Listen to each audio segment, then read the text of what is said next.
Good morning, and I want to have a look at a story which has come out this morning in the Sunday newspapers about one of the most enduring and emotive mysteries in religious history, the Shroud of Turin. Is this piece of cloth the burial cloth of Jesus of Nazareth, or a medieval artwork crafted with devotional ingenuity? And for centuries the shroud has held a hallowed place in Christian imagination. Measuring over 14 feet long, this linen cloth bears the faint but haunting image of a man apparently crucified, and tradition claims it was wrapped over Jesus' body after his death, and it's housed in the Cathedral of St. John the Baptist in Turin and is venerated by millions. Yet it's provoked fierce scientific, historical and theological scrutiny. The controversy reignited in July 2025 when a new peer-reviewed study by Brazilian 3D designer Cicero Morales was published in the journal Archaeometry.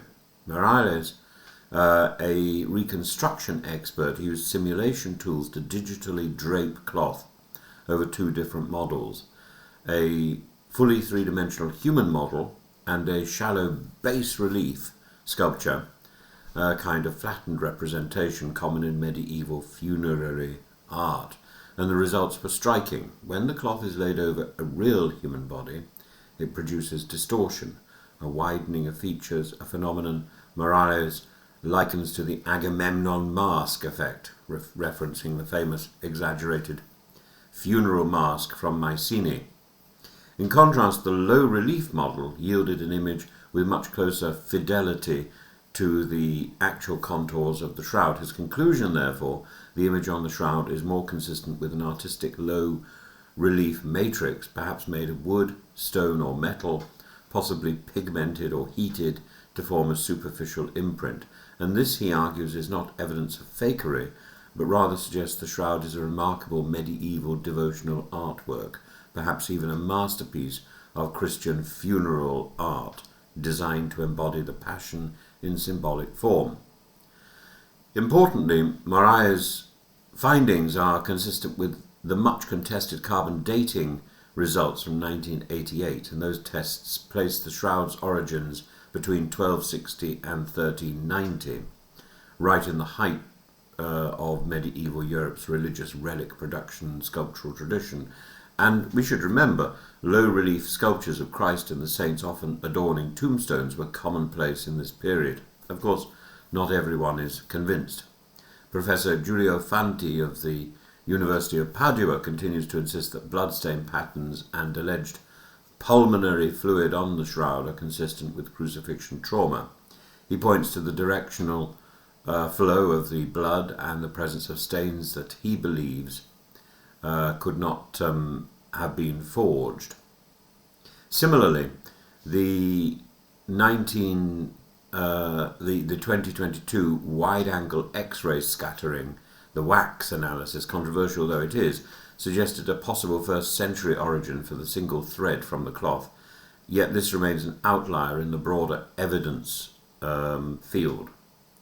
There are further complications. The 1988 carbon dating study, long regarded as definitive, has been challenged for relying on edge samples, possibly taken from areas patched or repaired by medieval nuns after a fire. The legal experts by researchers such as Tristan Casabianca forced the University of Oxford to release the raw data, which showed heterogeneity in the sample material, thus undermining the original's dating reliability. Still, Morales' findings shift the focus away from questions of dating and towards form. His simulations strongly imply that the image is a deliberate representation rather than a physical imprint. Even if the shroud's linen were older, the image itself may not may not be the result of bodily contact at all.